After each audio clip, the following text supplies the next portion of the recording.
Hello नमस्कार मैत्रिणींनो, मी पूनम पवार आजच्या एका छानशा व्हिडिओमध्ये तुमचं सगळ्यांचं खूप खूप स्वागत करते. तर मैत्रिणींनो, आज आपण असे एक छानशी सिंपल अशी बॅकनेक डिझाईन बनवणार आहोत. तर बघू शकता, पूर्ण जी उंची आहे बॅक साईडची ती 15.5 आहे आणि गळा हा तुमच्या आवडीनुसार ठेवायचा आहे. डीप गळा आहे, त्या कारणाने मी 2.25 इंचावर गळ्याची मार्किंग केली आहे आणि जी रुंदी आहे ती घेतलेली मी, म्हणजे जी खालून जो बॉक्स तयार केला आहे तो 2.25 इंचाचा केलेला आहे. त्यानंतर एक बॉक्स तयार करून खालून 2 इंचावर एक मार्किंग करून बरोबर असं आकार हा बॉक्स तयार करून घेतले, दोन, एक लहान आणि एक मोठा, आणि रेग्युलरप्रमाणे गोल गळा ड्रॉ करून घेतलेला आहे. त्याच्याखाली छोटासा असा पानाचा आकार दिलेला आहे. जसं व्हिडिओमध्ये दिसत आहे त्या पद्धतीने आपल्याला कटिंग करून घ्यायची. हा गळा अगदी सुंदर असा दिसणार आहे, तर बघू शकता. आणि हे जे ब्लाऊज आहे ते जॉर्जेटचं फॅब्रिक आहे, ब्लाऊज पीसचं साडीमधलंच आहे ते, जॉर्जेटचं आहे ते. तर मग नेहमी आपण जसं स्टिच करतो त्याच पद्धतीने कमरेला स्टिचिंग टाकून घ्यायचं आहे, कारण की आपल्याला गळा हा पलटून घ्यायचा आहे. तर कमरेला स्टिचिंग टाकल्यानंतर जो गळा आपण कट केलेला आहे त्या गळ्याच्या बरोबर आकारानुसार आपल्याला बरोबर याला स्टिच करून घ्यायचे. बरोबर तशी एक पायाचं मार्जिन देऊन आपल्याला शिलाई लावून घ्यायची.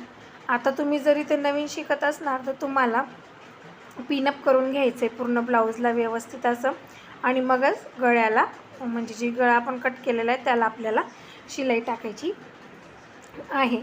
तर या पद्धतीने आपल्याला गळ्याला पूर्ण शिलाई टाकून घ्यायची, जसा गळा कट केला आहे त्या पद्धतीने. आणि मग त्यानंतर जो आतला कपडा आहे ब्लाऊज पीसचा तो कटिंग करून घ्यायचा आहे. कटिंग केल्यानंतर त्याला व्यवस्थित असे टक्स लावून घ्यायचे, म्हणजे टक्स नाही, कट लावून घ्यायचे, जेणेकरून जेव्हा आपण पलटी करू तर तो गळा आहे तो पूर्णपणे व्यवस्थित असा पलटला जाईल. तर ब्लाऊज शिवताना या अशा छोट्या छोट्या ज्या गोष्टी असतात बारीक बारीक त्या लक्षपूर्वक आपल्याला करायच्या असतात, जेणेकरून जी आपली ब्लाऊजला फिनिशिंग येणार असते ती अगदी छान आणि व्यवस्थित येते.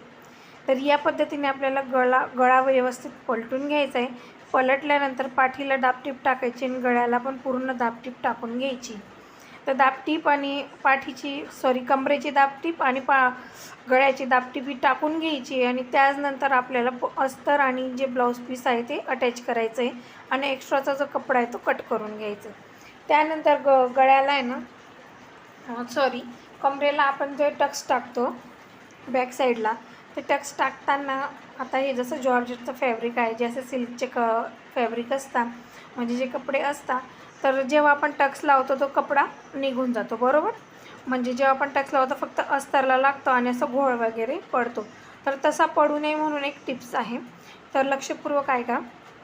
जेव्हा आपण बरोबर टक्स लावतो तर बरोबर मार्किंग करून घ्यायचं आहे टक्सचं. तर मी नेहमी कसं मार्किंग करते, बरोबर जे ब्लाऊज पाठीचा जो भाग आहे त्याला मी बरोबर असं डबल फोल्ड करून घेते, म्हणजे त्याचा मधलं सेंटर काढायचं. मधलं सेंटर काढलं की बरोबर फिटिंगच्या साईडने आपल्याला 4 इंच घ्यायचं आहे आणि बरोबर वरच्या साईडने गळ्याच्या साईडने म्हणजे शोल्डरने 4 इंचावर एक मार्किंग करून घ्यायचं आहे. तर हे मार्किंग केल्यावर बरोबर दोघी साईडने मार्किंग करून घेते मी. ते मार्किंग झाल्यानंतर मग त्याच्यावर बरोबर त्या लाईनवर आपल्याला एक शिलाई टाकून घ्यायची, मोठी 5 नंबरची जी टीप असते ती आपल्याला टाकून घ्यायची, जेणेकरून जेव्हा आपण टक्स लावतो तर जो कपडा आहे तो बरोबर तिथंच अटॅच असतो, तर आपला घोळ बिलकुलसुद्धा पडत नाही.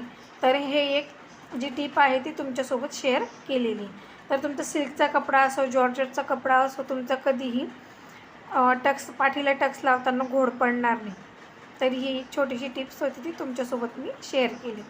तर या पद्धतीने टक्स लावल्यानंतर बरोबर आपल्याला जी आपण गळा डिझाईन तयार केलेली त्याच्यावर आपल्याला पूर्णपणे लेस लावून घ्यायची. लेस ही पूर्ण लावून घ्यायची, जशी गळ्याचा आकार दिलेला आहे, खालचा पानाचा आकार आहे त्यालासुद्धा लावायची आणि पूर्ण गोल गळ्यालासुद्धा आपल्याला लेस लावून घ्यायची आहे. तर काय होतं, आपण जसं आता एखादं ब्लाऊज शिवतो तर त्याला जर व्यवस्थित फिनिशिंग असली तर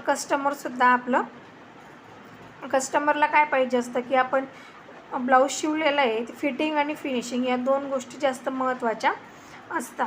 तर याच कारणाने कस्टमरसुद्धा आपल्याकडे आकर्षित होतं.